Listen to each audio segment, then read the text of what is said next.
away we go. What is the Fruit of the Loom thing anyway? Ah, I will tell you all about Fruit of the Loom. And, of course...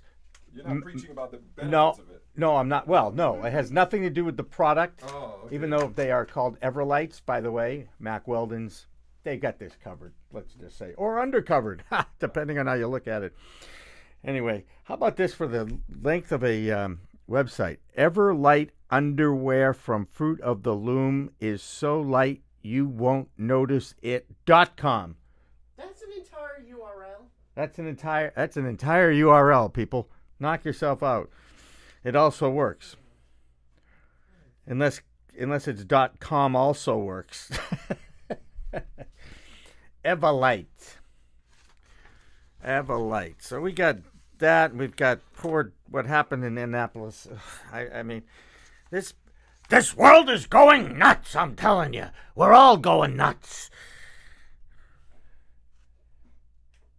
You leave me in a room with a live camera, and I'm liable to do something weird, okay? It's just who I am. This is before Behind the Media, as Dan walks in front of the camera, because it's Dan's show, and he can do whatever he wants. Well, I have to sit down. What am I going to do, float in here? Yes. Think I'm a ghost? Okay, no, do the hurdle thing, right? You got hurdling going on.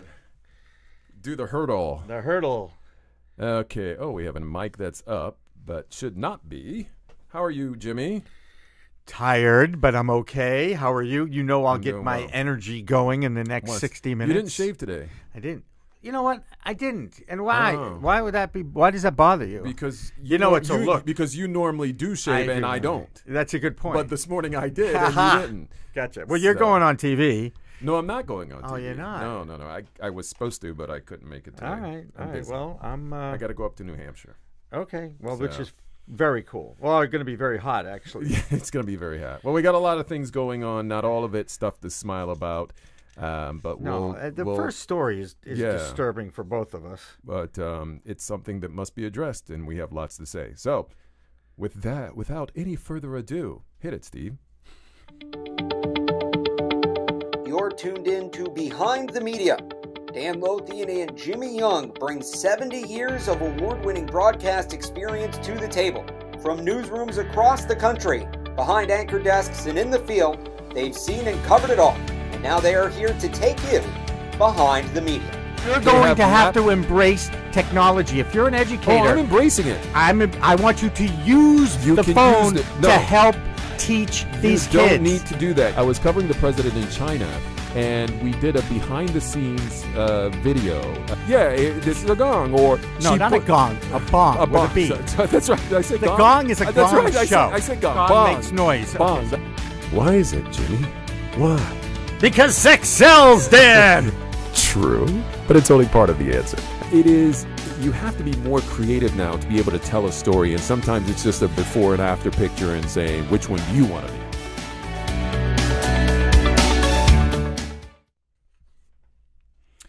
Is it safe to be a journalist anymore? From death threats to actual shootings. The latest happened yesterday when a gunman opened fire inside the Capitol Gazette newsroom, killing 5 people. We'll talk about it. Yeah, another political upset leads an ex-New York Times editor to call out her former colleagues for again dropping the ball. What happened to Permit Patty, that woman who called the cops on a young girl selling water on the sidewalk? The video went viral, and now it has cost her her job. And bites behind the media. Quick hits of some of the other stories everyone's buzzing about, including Fox exec warns against inappropriate remarks on air. Huh? Don't they do that all the time? And why is Apple banking? I knew you were going to say that. And why is Apple banking on human editors instead of algorithms? Algo bells, right? There you go. It said bell. Right. Well, sorry. That's singular instead of, because you only ring one bell. Yes. I was choking. I choked with the bell. The bell.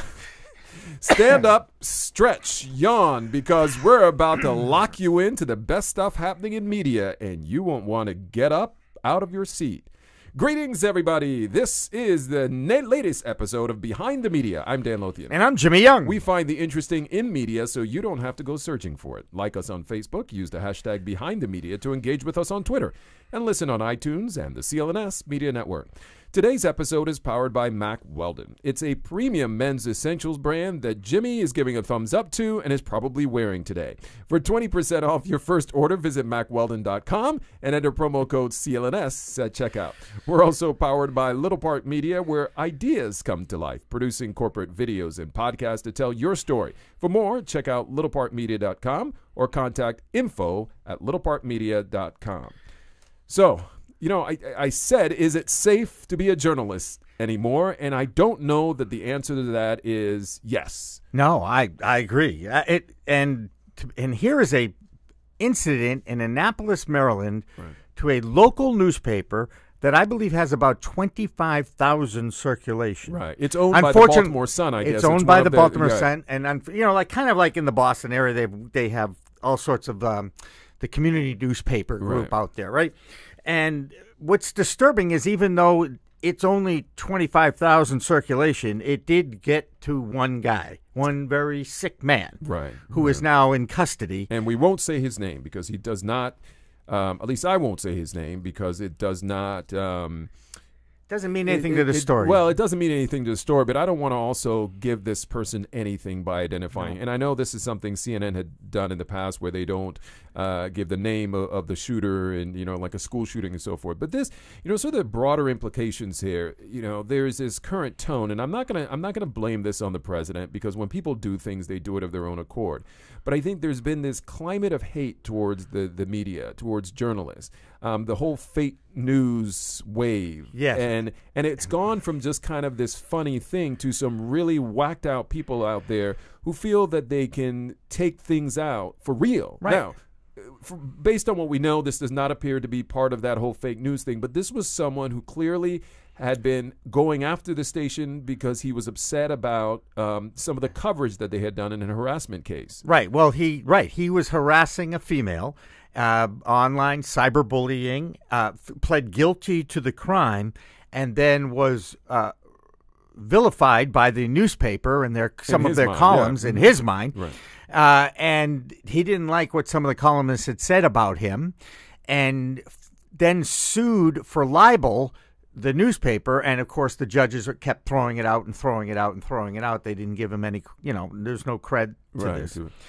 And it's just sad. And he finally took matters into his own hands. And went down there and killed 5 people in that newsroom. Yeah, and including a couple of sales assistant and a sales assistant. That's like, really? Right. Is that necessary? And supposedly it was thought out, and he's being charged with first-degree murder. Good.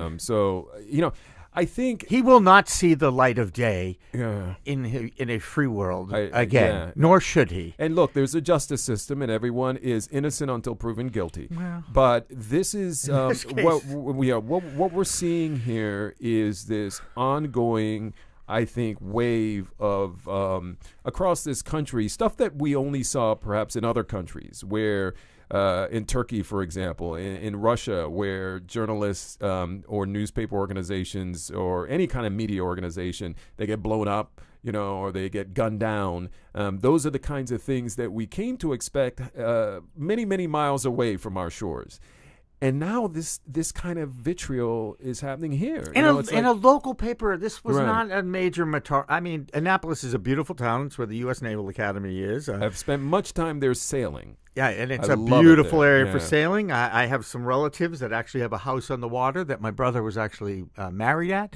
It's gorgeous. A lot of fun town and that whole thing. But the bigger thing, did you hear some of the comments of the reporters from the newspaper? Oh, while this was happening. The tweets that were going out. Yeah. Petrified human beings. About hearing the gun being reloaded as they were hiding underneath desks. Yeah, reloading. Oh, my God. And now I guess the first responders got there very fast, which is great. We all appreciate that. And also another thing that has happened around the country, including New York and in Boston, I'm going to guess, and any of the other major towns, is they've beefed up security because they don't want any more crazy... You started off by saying, I'm not going to blame this on the president. I did hear you say that. Yeah, well, you can't. I mean, hang on a second. You can blame a lot of things on people who spout all kinds of hate or whatever it may be. But he has entitled them. He's given them a voice. He has justified their existence, Dan. I think, look, in this case, because there was this long-running feud between this guy and the station, it's not sort of the random person who has come up out of the woodwork and now decides to target generally any media out there. There was something that, not that it makes it any better, but there was something specific to this newspaper organization. But I do think it does fit. It's a piece of this puzzle that we're seeing being put together of a portrait that's very disturbing, and that is, that you do something that people don't like as a journalist, and not only will people just send you hate mail, which I got lots of that. You told me once you got a death threat. I've gotten death threats a couple of times, and people say you suck when they see you out there on the street, or you're liberal, or you're this or that or whatever. Oh, not that L word. They use that. Although there have been times where I've been criticized for being liberal and conservative on a particular story I did. So that's when I thought I really did a good job. You did a good job because you get pissed both sides off. Exactly. It's like refereeing a game. If he's bad for both sides, everybody likes him. You did a good job. You get a raise then. But I think this is really, and you've seen it play out now in the wake of this shooting. Newsrooms are starting to speak up and speak out very loudly about, we have to stand up and say no more of this. We cannot just say there are crazy people out there saying things on social media. They won't really do anything. You know what? They will. Yes, they will. And threats now.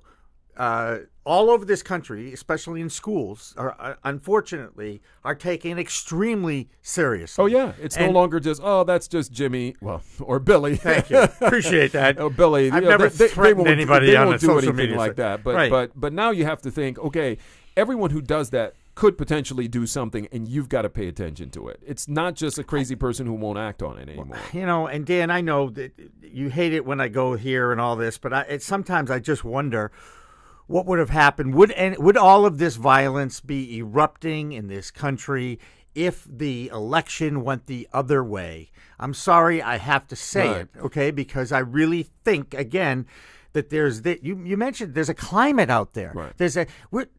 I was at a Laugh networking event at Laugh Boston. I'll give them a little credit.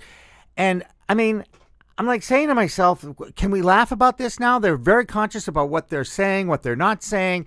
And it's scary. Right. It's scary. It is. Yeah, but here's the thing, Jimmy. If you look, and we're broadening this now beyond just this one shooting that happened inside a newsroom. But when you look at school shootings in general, these things have been going on for a while under different administrations. We saw a whole slew of these things happening around, back. But there's been Columbine. More incidents in the last couple of years. But this isn't anything new, right? We Columbine, some of the biggest ones happened, under other administrations. I understand. And so I'm not keeping score of the amount of damage these sick people did. I'm talking about the frequency and the fact that people feel like, you know what, I'm really pissed off today. Right. I'm going to get that gun that I've been hanging out with and shooting, whatever ducks or whatever I shoot, targets, right? And now I'm going to go take out some people.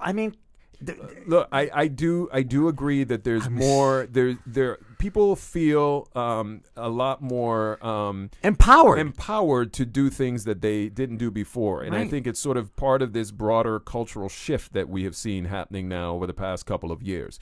And you can point fingers wherever you want to point them, but I think you in this particular case there is a real. Again, it doesn't justify it. It doesn't make it any easier because the end result is still painful. But it was clear there were a lot of signs there. This did not come out of anywhere. This was someone who had it out for this organization. This is someone who allegedly had made death threats or certainly let them know that he was not happy with them.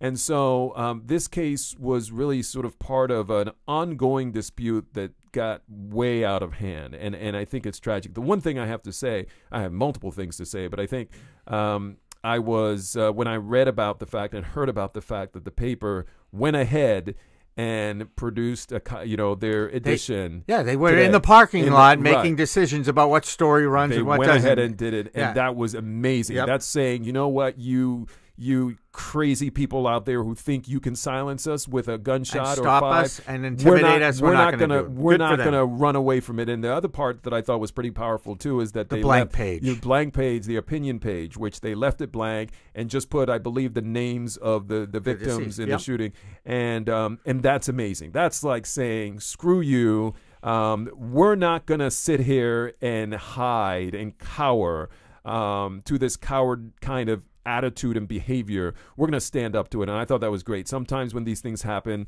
news organizations either shut down for a while or will, at least give a little bit of a pause for people to heal, let some of the workers, the colleagues heal. And this was, as you pointed out, it's a small paper. Only about 20 some people work there. Yeah, so right. they all, people, right. they all really know each other. It's like a Right. family there. And so especially painful. So I think really courageous of them to come out with this edition following so close to the shooting. Right. And some of the reporters for the paper, which, by the way, I understand one of the editors talked about, these are people that are making like $30,000 a year. Yeah. We're not, we're not the muckraking journalists of the New York Times. Yeah. We're not Wait, the Washington the New York Post. Times should be be shot or no, a big organization? No, but think about it. Their circulation is Right, in the so- millions right. as opposed to a few thousand in Right. Annapolis. But that's why my point. But this is a much more intimate kind of tragedy, right? The journalist's job, Dan, you know it, you've done it, okay? You serve the public with information. Right. That's They were your serving job. the public. That's all they were doing. They don't get compensated a lot of money for it. That's my right. point. And some of the people that were interviewed on Anderson Cooper on CNN last night. Your buddy. Anderson is I like you Anderson. him. I Yeah, like you Anderson him. Cooper. I don't dislike him, but you like him. I do. I like him. I like him. I think because he leans my direction too. Sorry, Anderson, but you've got a brain. As That's a in good liberal. thing. As in liberal. As in liberal. I admit it. I will admit it. Yes. And one You're of the left of left. I'm beyond left. I'm Yes. radical. I think all the guns should be banned. You know that. I'm you sorry. That's just how I feel. And you know what? There is this amendment. Yes, I know that. Yes. I understand Okay. that too. And another reason why I don't like the NRA. Oh God, now what do I do? Yes. Right? Yeah. Actually, you know what? Jimmy said Keep that. it to the shooting ranges. I can know you want to take out a few targets, knock yourself out. Anything that bleeds, off. And that I do have some friends who are hunters who like to thin the herd because it is supposedly a normal That thing. is something you do, yes. Yeah, and Yeah. I'll respect their right to have sport. Right. Well, yeah. Well, look, I think I wanted to talk about what some of these reporters were saying. First of all, they weren't real kind to the guy in D.C. because he's, Mr. POTUS puts out this tweet saying our prayers are with you. Well, that's great. The reporters are basically saying we don't need prayers, we need more action. And I think that's kind of a slam on the fact that once again, guns are out there in our world. They're easy to get, and people who aren't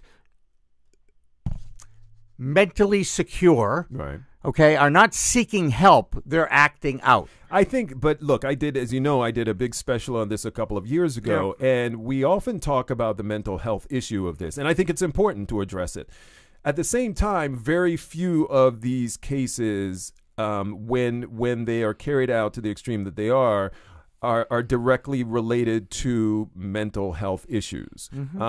I'm not discounting it and saying that it isn't important, but it is a small percentage, because I think people think, well, all crazy people are going to pick up a gun and shoot people. No, it isn't that.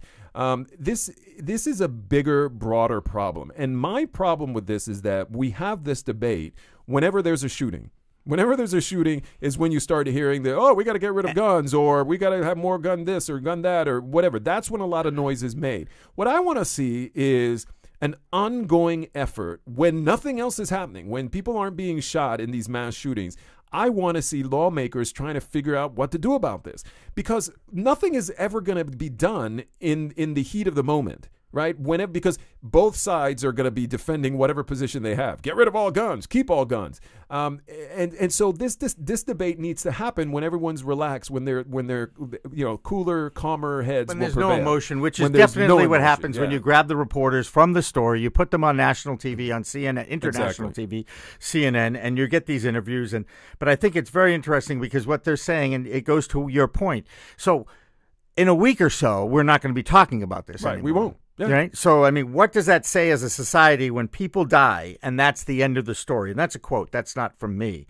And I think that's a great point by one of the reporters. We move on. We do. We move on. And we Because- forget about what we should do about this gun debate until the next one happens, and then everyone starts screaming. No, let's. By the way, let's I'm have willing some to scream about the gun debate pretty much any time. Well, and I think lawmakers should be willing to scream about it every day. There should be a couple of lawmakers up there every day saying, what are we going to do about this? And proposing things, on every single day. Have a long list. Let's do this. Let's do that. Let's do this. Not just when shots are being fired, but do it on a daily basis so that we can get real change here. And it's not to say that these things won't happen. You'll never be able to lock down our nation. But I think that if we really get some things in place, that we can prevent some of this craziness from happening. Are they doing their jobs, Dan? Are the lawmakers that we are putting in positions of power in no. D.C., are they doing their jobs? No. Are they listening to their constituents? They might be if it means votes. I mean, I think votes are money. Right. I think, and again, because they have to go out and raise money all the time. I'm gonna do a broad statement here, and usually when you do these kinds of things, a lot of it is not right. But this is how I personally feel. A lot of lawmakers go to Washington with good intentions, and once they get there, they want to hang on to the power, to the money, to the prestige that comes with it. And when that happens, then you start becoming a negotiator on what you can do to make things happen so you can hang on to your job as opposed to doing what's right to the community. What if we just banned political ads from media, all media, so actually the politicians will have to go out and walk and talk to people face to face again? What if we turn back the clock? Since after all, I do think we're going backwards a lot of times. Yes, we are. Okay. Yeah. Just pull the plug. Now, granted, our friends in the commercial media world will hate me for saying that because they make millions so of much dollars, money. Millions of dollars. I get it. But a lot of times, as we know, you can buy a seat in Congress. You can buy the presidency. Yeah. You can. Well, I don't know that that's the answer. What I think the answer is, it's this. People need to do more and put more pressure on the lawmakers. This is a system that we have. Right. And the same way will be, we've talked about this on our podcast multiple times where someone does something wrong and someone captures it on video and it goes viral and change happens instantly. How about let's make bad behavior by politicians go viral and change it that way? We've had a few. I can name a few. But I think that's how you make things happen. You get the voters who are empowered to do something, and they have a vehicle to do it through social media and other kinds of technology, and have them do it, put the pressure on them. Right. And on top of all of that, okay, one of the most basic rights of a human in a free society is the right to vote. And we still have a large percentage of people in our country who do not vote. But then they complain. Of course when they do. When shootings like this happen, it's like, well, I think they do. Oh, when was the last time you voted? You have no right never? to say anything. No, you're right. I don't, granted it's a free society and all this, but man, it's like, just get up off figure out a way. You got, 12 hours, 18 hours, however long the polls are open from 8 a.m. to 8 p.m. Oh, and by the way, these days you can actually vote in advance with a paper ballot and go. Yeah, you can actually just put it on your errand list and do it. Yeah. It's crazy to me that we still have to ask people to go out and exercise a right that people, thousands of people, millions of people have died for that right, to vote for freedom here, man. You're right.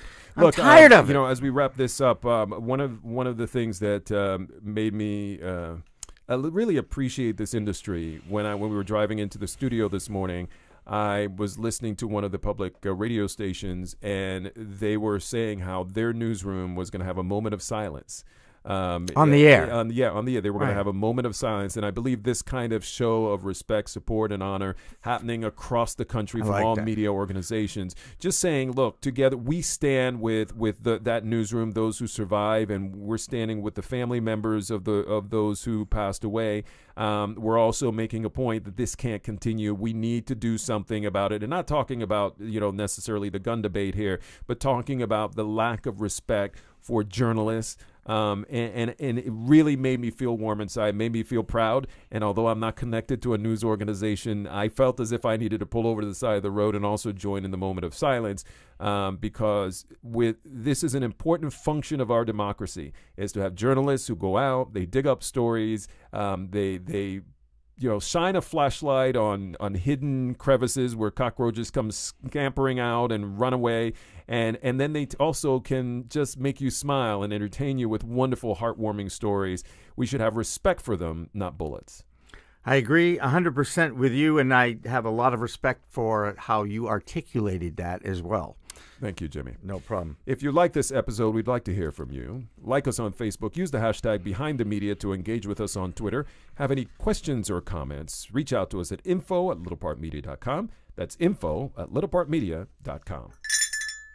Another political upset leads an ex-New York Times editor to call out her former colleagues for, again, dropping the ball. Welcome to this episode of Behind the Media. I'm Dan Lothian. And I'm Jimmy Young. We find the interesting in media so you don't have to go searching for it. Like us on Facebook. Use the hashtag #BehindTheMedia to engage with us on Twitter. And listen on iTunes and the CLNS Media Network. Today's episode is powered by Mack Weldon. It's a premium men's essentials brand. For 20% off your first order, visit MackWeldon.com and enter promo code CLNS at checkout. We're also powered by Little Part Media, where ideas come to life, producing corporate videos and podcasts to tell your story. For more, check out littlepartmedia.com or contact info@littlepartmedia.com. So, an election happened in New York. Was it a primary? It was a primary, Democratic primary election.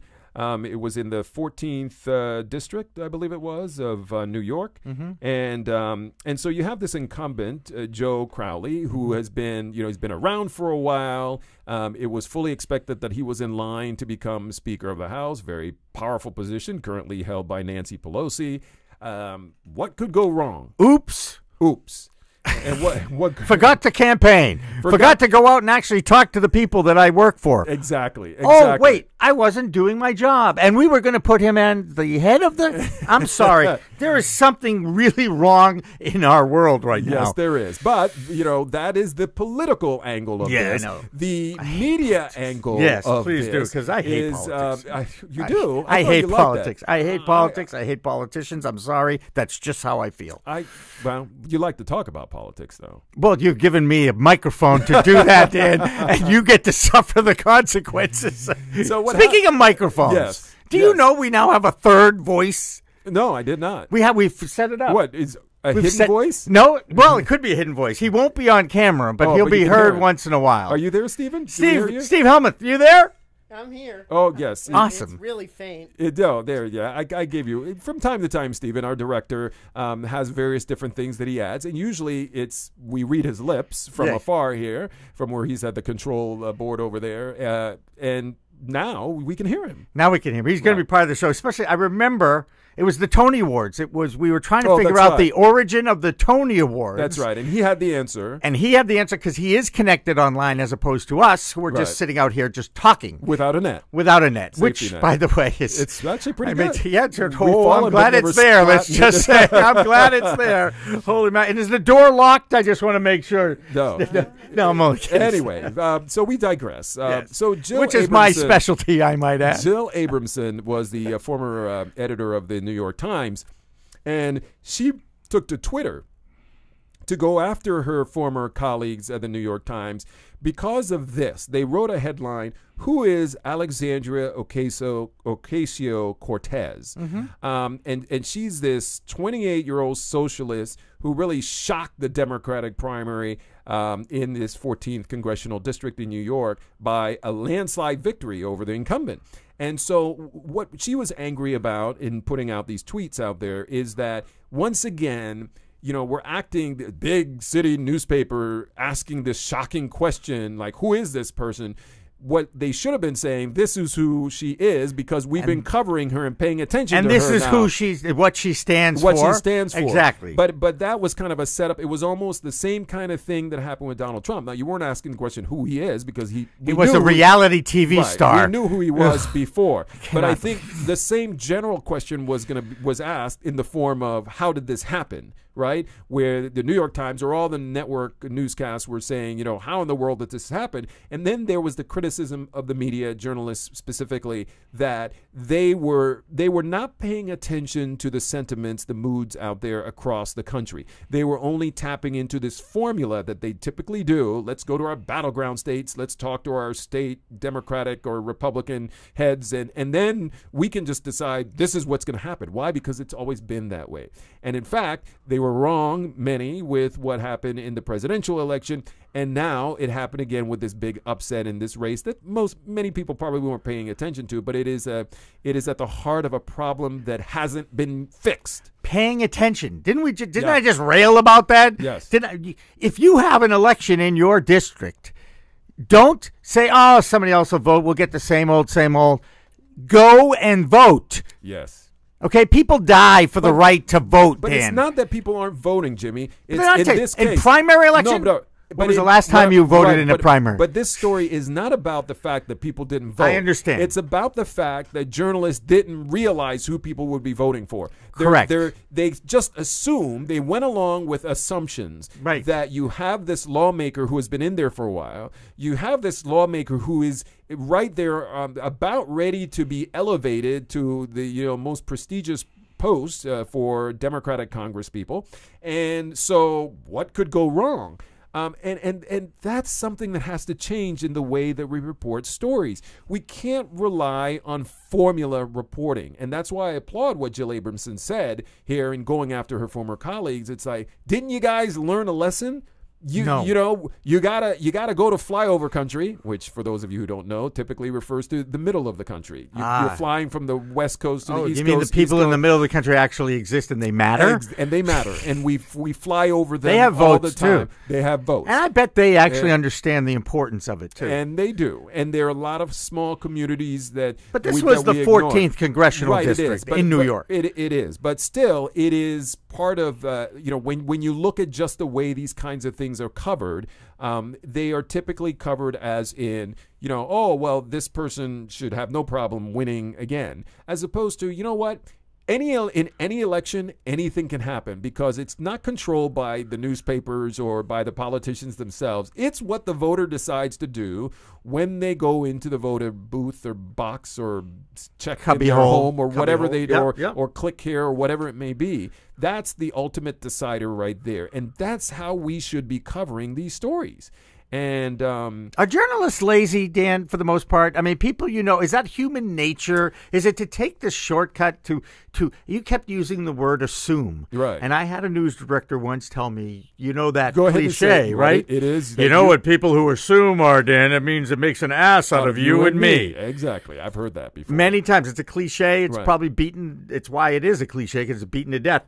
But again, that's what's happening now. So your question to whether people are lazy, do we all naturally take the easy way out? I think people in general take the easy way out. I only want to work as hard as I have to work. Right. At some point. Now, to get the job, or when you first get the job, you work very hard. And then you settle in. And then you put it on cruise control for some people. And so are there lazy journalists? Of course there are lazy journalists. But I think this is probably a bigger problem than just saying someone's lazy. I think what you have here is it's formula coverage. When you're covering politics, it's hard to kind of break the mold. Why? Because you come up with this great idea and you call into your editors and say, we really got to pay attention to this Alexandria Cortez because she's raising, we're on the ground talking to people and they're saying she really has a shot. And then this big editor sitting in New York or wherever they might be will say, well, I don't know. This guy is in line to, there's no way. He has, his war chest is, really deep. And it's that kind of thing, right? Journalists, editors push back. Maybe in the case of the journalists, it's not that they're lazy, but it's the way that you find out what's going on when you parachute into a story. What do? Well, it takes time to go into a community and spend a week, also money, to spend time on the ground and knock at Farmer John's house and go to the barbershop and listen to the folks at the barbershop and go to the market and talk to people there. That takes time and money. And so what do? Well, let me talk to the people who represent people. and they'll tell me what's going on. And I think that's the problem. Is there laziness? Yes, there is. Is this formula driven? Yes. Is it convenience driven in that it's the most effective way for you to parachute into a story and leave with a story? Yes. So it's a multi-pronged problem. But I think after the election with the presidential election, I think we sort of forgot. And it's like, oh, yeah, you go back to covering things the way you always had. Right, because we have a two-party system that's broken, Dan. Sorry, again, this is how I feel. But, yeah, I don't know. It's not – we know it's broken, Jimmy, but it's about what we choose to do. Connecting with people. Right. That's what's broken. That's what's broken. Right. And so that's the problem. And Conversation. having the time to do it. I think there is, especially in the age of social media, where there's a lot of pressure for reporters not only to file their daily story, but to file 50 other social media blips or blurps or whatever it might be, tweets or whatever you want to call it for the various different ones. You have to do that. So when do you have time to go and hang out and listen?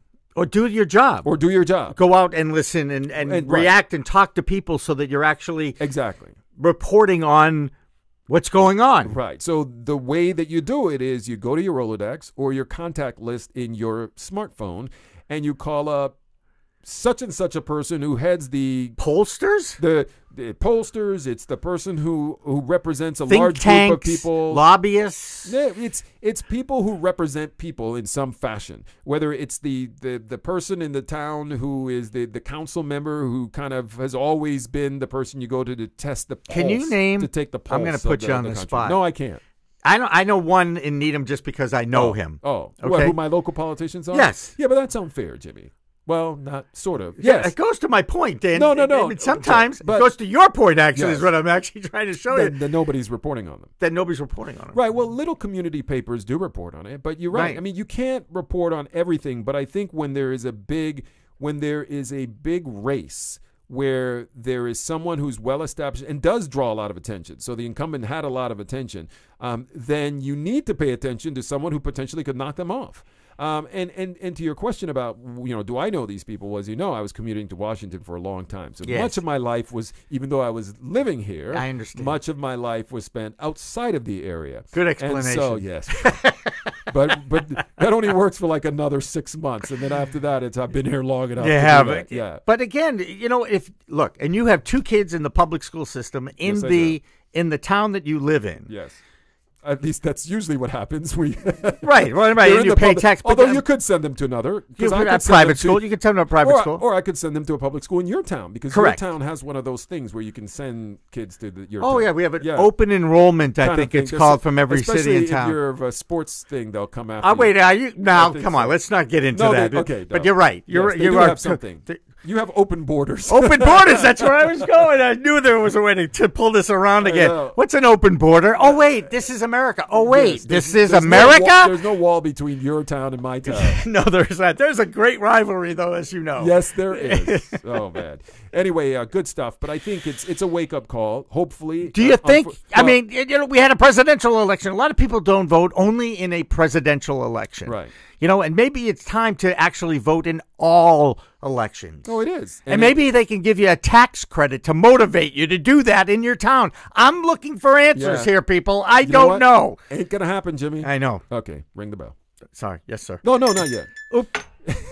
That was a premature ring. Yes. Totally, I'm apologetic about that. You can't talk about those premature rings. If you like this episode, because I certainly did, let us know. Like us on Facebook. Use the hashtag #BehindTheMedia to engage with us on Twitter. Have any questions or comments? Let us know. Even if it's about ringing of the bell. info@littlepartmedia.com. That's info@littlepartmedia.com. Ding, ding, ding. Oh, who needs a bell if you have Dan Lothian doing it? All right. Okay, it's halftime, ladies and gentlemen. This show is powered by Mack Weldon. It's a premium men's essentials brand.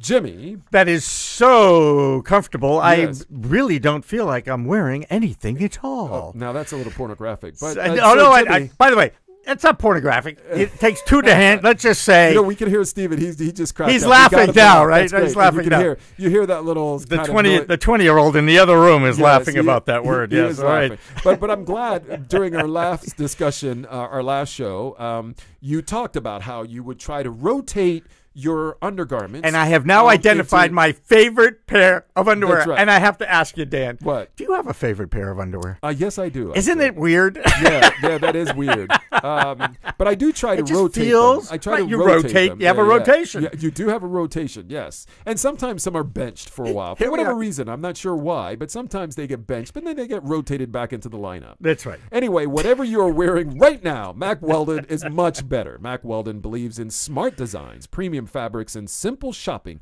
It's the winning formula. Mack Weldon will be the most comfortable underwear, socks, shirts, undershirts, hoodies, and sweatpants you've ever placed on your beautiful, wonderful body. I didn't say that, but I'm sure you feel that way about yourself. So get on board with the people who know. For 20% off your first order, visit MackWeldon.com and enter promo code CLNS at checkout. This show is also powered by Little Part Media, where ideas come to life, producing corporate videos and podcasts to tell your story. For more, check out littlepartmedia.com or contact info@littlepartmedia.com. Okay, Jimmy. What can I say? This is one of the most, it's a disturbing story. Yes, it is. Okay. So this woman calls the cops. And again, another example of eyewitness news. Right. Oh, let's hold it right there. Eyewitness news. That's the tease, ladies and gentlemen. Welcome to this podcast, Behind the Media. I'm Dan Lothian. And I'm Jimmy Young. And we find the interesting in media so you don't have to go searching for it. Like us on Facebook. Use the hashtag Behind the Media to engage with us on Twitter. And listen on iTunes and the CLNS Media Network. Today's episode is powered by Mack Weldon. It's a premium men's essentials brand. For 20% off your first order, visit MackWeldon.com and enter promo code CLNS at checkout. We're also powered by Little Part Media, where ideas come to life, producing corporate videos and podcasts to tell your story. For more, check out littlepartmedia.com or contact info@littlepartmedia.com. Okay, your favorite friend, right? Is that what you call her?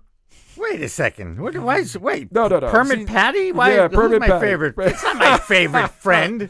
Permit Patty. So tell us about Permit Patty.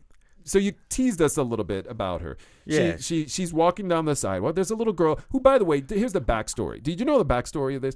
The little girl's mom promises her a trip to Disney World. Right. Apparently the mother loses her job or comes into some financial hardship. Right. And so this little girl says, I want to help mommy out. Right. And I'm going to sell water on the sidewalk. Right. Along comes Permit Patty. Yeah. And she happens to be a CEO of an organization. Yes. An organization that does what, Jimmy? Well, it's a CBD, it's a cannabis company, in California, out in San Francisco. So she's apparently big stuff. Like she supplies a lot of the dispensaries. She supplies them with content. Right. That's right. Treat Well Health is the name of the company that supplies the products. And again, I do not believe these are THC infused products, but CBD infused products. Yes. Was the non-psychoactive component in the cannabis plant. I feel like I'm now the expert on this, the professor of weed, if you will. Well, yes, Professor Weed. I'm so proud of that. Yep. Well, I think what happened in this particular case is that things certainly got out of hand. And as this woman later, who was, by the way, she was caught on videotape, the mother, it goes viral, and there's this massive backlash against her. And to her credit, she did resign. Before she resigned, she said, "I looked at the video, and I can't even believe that was me." Good, right? good. That's actually a good spin. That's. It is. I'm sorry. It's how she she felt, and she screwed up. So and you think it was real? She suffered consequences. You think it was real? She was just saying that because she wanted to, or she was trying to save? You know me. Whatever. I think there's good in all people. I think that she realized she screwed up. She realized she screwed up when she actually. You know what? When I heard about this story, I was talking to my wife about it. And I said, sometimes people, they get all riled up over something, and they don't realize how ugly they're getting. Right. It's that's why the camera or the camera phone has become a very good tool for human behavior. It's just like if people wear stuff out on the street that, given the various different elements of their body makeup, they probably should not be wearing. I'll just leave that. That's a broad kind of thing. That is, right? And I can totally relate to that. So I know. They put it on. Yeah. They walk out there. If you were to send them a video of said composed dressing decision, they may This decide, happens a lot on the beach too. I Right, might yes, add. it does Okay, happen on the let's beach. just say Yes. And so people let it all hang they out. let it all hang out. And if they were to see some of the various elements of lack of muscle, fat, it's not to say that full form. I'm all for that. But if you feel comfortable in your own skin, yes, and you still have the right to, you have the right. You have the right. But spare my eyes if you decide you're going to wear floss, and you don't have. If there is a floss type body that you can have, oh, okay, and you oh, don't yeah. have a Where are you floss going? body, not that you Yeah. should really be wearing floss, although this is a free I country, get you can the do whatever you want. Exactly right. But if you were to see how that looks, sometimes you may think twice about what you have on. So in okay, this so I got a quick yes, anecdote. yes. All right, I work with young people a I lot. thought you were going to say, I wear a thong. No, I do not wear a Oh, thong. okay. For a long time, I didn't even know what it was. Anyway, Oh. I swear to God. So anyway, that being said, I try to help people with how they feel about themselves, build their self-confidence. I work with young people, and one of the little stories I usually tell to anybody who's willing to listen to me, and you've given me a microphone, I'll do this on the street. At some point during the day, most people look in the mirror, usually before they leave for the day, and they say, good enough. I'm out of here. Right. I don't have anything hanging. Yeah. But sometimes it's not good enough. And if they were only able to see see they believe video, it's good enough. Yeah. But you don't want to disturb the peace. And sometimes good enough is disturbing the peace. All right, anyway, bottom line is far down the road. But my point is I put them on camera to let the world see them as we see them. Right. Which is really where you were going. That is so enlightening because once this woman saw the viral footage, she then said, "Oh no! Even what a jerk I was." Right, as the rest of the country has observed, I agree with you that I was way out of line. But that was not enough to save her from. This is apparently a company she started called Treatwell Products. Yep. And then immediately, some of these companies that she was selling products into, these dispensaries, started saying, "You know what? We aren't going to carry her stuff." And so it was you can imagine that if people start canceling orders. And you're a startup you're or whatever. Representative of your company, especially if you are in the C-level, as CEO or CMO or COO. It's your company. It's your face. You're out there in this negative way. And so she had to step down as CEO of her company. What she should do is hire the mother. Yeah. Not as CEO, yeah. Okay? But I think the mother needed a job, so the little kid was helping her out. Well, now, if she's in a position, at some point she had to be in a position of power where she became a CEO of a company. Yeah, but not a position of brains. Obviously not. By the way, that I understand a lot of C-level. We're not in a position of brains. Brains is not a prerequisite to be at the C-level. I just want to say I certainly can. We all know people like that. They leave their brains in the trunk. That's right. Wait, they don't even have a brain sometimes. That's right. Sometimes and by the way, there's something called a brain fart for a reason. Yes, this was a big one. This was what happens during flu season. So unfortunately. Now there is a good news to this. Happily ever after, which I love. There was some musician, I guess. Yeah. John. Of course, I've never heard of this person. I've never heard of him, but kudos to this musician. Who has a few dollars, I guess, and decided to give an all expense paid. Jonathan Brannon is the musician. Kudos to you, Jonathan Brannon. Okay, I will look you up. And play. Have you heard of him? I want to ask. We have a 20-year-old in the. Have you ever heard of him? No, he's pulling out his phone. Nope, never heard of him. No. Okay. So maybe we can find out. All I know is check out what kind of music it is. All I can tell you is this. Let us know. The John Brannon is the name. And here's the thing. He's a musician. Yes. I already have the utmost respect for musicians because they can do something I can't do. You know what I mean? I don't care if it's the kazoo. I mean, if you could make that kazoo sound musical.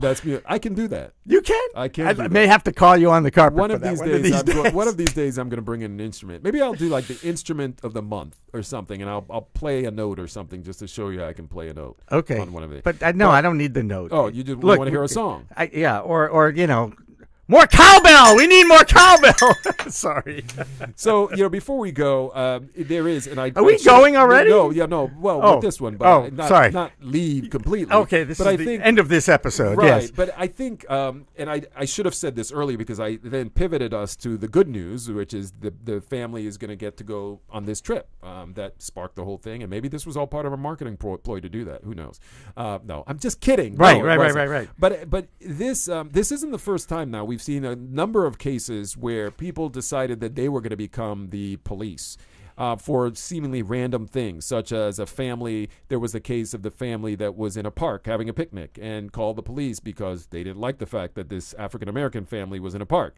There was another one about an African-American family in the pools, and they called the cops. We're seeing these kinds of things. And again, did this stuff always happen at this level? Yes, I'm guessing it probably did. People have always had. We just have a record of it now. Exactly. Because everybody's walking around with a camera in their back pocket. Yep. And the whole world is being exposed for our warts as human beings. And there's some mountains of warts. Yes, there are. And I don't know if that's a good thing or a bad thing. I think it's good because you know what's out there. On the other hand, I don't know, Dan. By the way, I think Stephen has found this music. Jonathan Brennan. Yeah.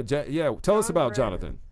He's the lead vocalist for the American hardcore punk band Negative Approach. Oh, Negative Approach. Negative Approach. I got all their records. I know Negative Approach. I did. Yeah, whenever I'm connecting two wires and one of them shocks me, that's the Negative Approach. That's the Negative Approach. Maybe if you can find. Well, good for him. You know what? We don't want to make fun. We just gave his music a plug, if we will, right? Yeah, definitely. Everybody has the right to listen to their own music too. No, I don't care who it is. Well, sort of. I mean, there's some groups I probably wouldn't applaud, but I think it's wonderful when someone steps up. When everybody else, or when some people do the bad thing, it's always great to see people doing the good thing. And very rarely do we hear about the good thing. Right, because the good thing doesn't sell. It's not sensational. It isn't. Unless it's because a star, people like us in the media would love a sensational story. Like Sorry. you. Yeah, like that's me. That's me. I follow those ambulances. Yes. That's me, all right. Yeah. Yes, that's Jimmy. Anyway, it's a story. We're keeping an eye on it. We'll update you on any other permit patties who are out there. But I think I don't want to say trend, because it goes back to what I said. These things have always been happening, but we're seeing more of these now. It's sad that this is human nature, that a young girl on a sidewalk doing water, kids do lemonade stands all the time. No one ever barks at them. And then to the level of calling cops to be involved. Cops are busy enough trying to deal with real crime issues. We should not be calling them for this. In fact, we ought to start citing people the way that you do if you call 911 to find out where your cat is, or that you lost a sock in the dryer. There needs to be some kind of reprimand when you abuse calling authorities, and this is one of those cases. She should be the one who is penalized for this. All right. Well, I think she paid a penalty. She did. Okay. If you like this episode, let us know. Like us on Facebook. Use the hashtag Behind the Media to engage with us on Twitter. Have questions or comments? Reach out to us at info@littlepartmedia.com. That's info@littlepartmedia.com. Are you ready to consume some bites behind the media? For those who can't eat the whole meal, we're serving up a few delicious pieces. Welcome to this episode of Behind the Media. I'm Dan Lothian. And I'm Jimmy Young. We find the interesting in media so you don't have to go searching for it. Like us on Facebook. Use the hashtag Behind the Media to engage with us on Twitter. And listen on iTunes and the CLNS Media Network.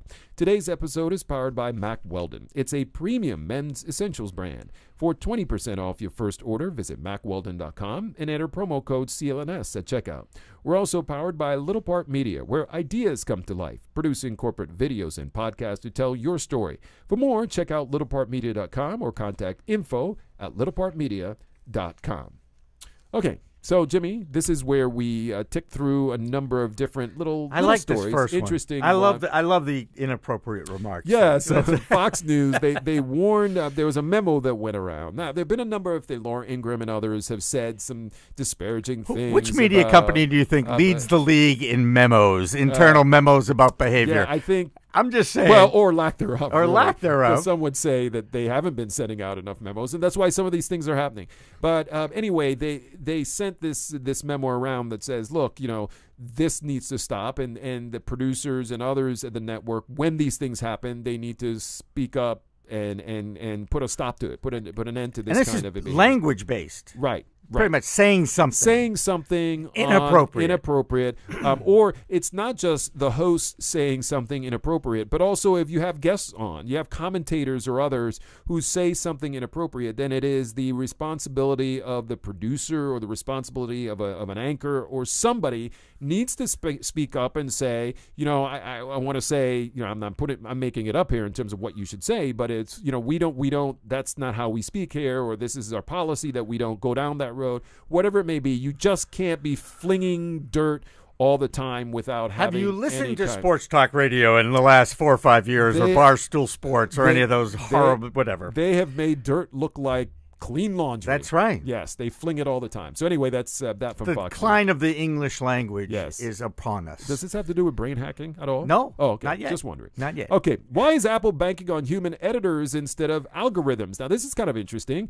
They are, the industry has been moving towards algorithms for the longest time. Why? Well, algorithms can do a lot of work when you're sleeping, right? And you're not paying them anything. In a once lot you of set ways, them an up. algorithm is a natural technological advancement. Ooh, man! What do you think? Them are some big words, brother. Yes, they are. Gee, well, they are, but I bought a vowel and I used it. So anyway, point being again, this is kind of natural. All right, we want technology to aid our lives, to make it easier for us. Yes, we do. Sometimes you get brain hacked, and I knew I'd get it. You told me. You set me up. I got to do. Sometimes our brain is being controlled by former Facebook or Google executives or people out there at Apple. Everybody who's far more technologically savvy than moi, okay, are trying to get you to think a certain way and do a certain thing, and but now since we've been going down that, we need more humans involved. Yes. So they're bringing humans in. Like humans are perfect too, right? Well, no, but at least it helps if you can do like a tandem thing between algorithms and humans. So this is one way to sift through your feed and look for fake news, if you will, or other kinds of things. A human watchdog on artificial intelligence. Ooh. That's what they're talking about. That is what they're talking about. Having a human look over the shoulder of an algorithm. Right. So Alexa, we're watching you and listening to you. So I think this is pretty good because the whole flow of technology has been going towards algorithms and away from humans. And I think anytime you can dial it back even just a little bit, notice how even just a little bit, I think it helps media in general. Okay. What else you got? All right. So a couple things. One is the news item. It's pretty funny. What we're seeing now is a battle of media giants going on. Oh, Goliath types? Right. Well, we just had AT&T buying Time Warner, right? And that would happen, right? Yeah, one of those. And now we've got Disney actually won an antitrust approval to buy the entertainment assets of 21st Century Fox. Yeah. They're trying to buy me as well. But because it's Walt Disney versus Comcast. It's really what in the super media category. Yep. Right? And you know what, Dan? This sounds like Jeopardy, by the way, the super media category. Do we need to break up media networks like we did the phone companies? I'm just They'll throwing break up. that out They'll there. break up eventually. It'll Okay. happen at some point. You'll end up with two big, overweight media companies, and one day they'll all go on a diet, and there'll be little, tiny media companies all over again. What's going to be the cause? What's going to be the straw that breaks the media's back? I wonder, because at this point, well, how much worse can it get? I think you know what it will be. It will be money. Somebody will look at it and go, maybe the sum of the parts isn't, let's figure out a way to make money. Oh, if we shed ourselves of this, we can be more profitable. I think it'll come down to economics. That's usually what drives a lot of this, right? Whether you shed and free market, right? Okay, whether you blow up into various different pieces or you consolidate it, usually has something to do with the bottom dollar, right? And I think that's what will drive it in the other direction again. Well, we'll see. Okay, what now, else you got? Speaking of dollars, what if you knew of a company that had an ad campaign about underwear that wasn't Mack Weldon, which we say is the best since they sponsor this correct, show. Yes. And actually one of the bargain brands. Oh, I like that. It's better. That's it's not a horrible thing to say. Right? It's a bargain. I like bargain. Right. Yes, you do. I only in fact, live if in the bargain Lord basement. knows if they're giving away underwear at the Wellesley dump, you'd be there. I would be there. No, I would not. All right. I do not. So I will not wear underwear that someone else has had. Fair enough. They have to be and as brand we new. found out in an earlier show, you don't just wear it out of the bag. You got to wash it You got to first. wash them. I Always don't. wash them. I just want to say. But that's cardboard, man. I take the cardboard out. No, but but it's still like you can still stand them up in the corner. They're cardboard-esque. You got to wash them. You got to soften them up before you put them on. That leads With a baseball glove, you used used to have to play. You have to Right. oil it and then play with it. and put it underneath the tire of your Right. car. You roll over it with your car. No, I put it underneath my mattress. Wrap it up with a baseball, put it on your mattress. That was a Oh. trick. Come on. Yeah. We've been doing that forever. No, I didn't. Never did that. I had too many other things in my mattress. I understand.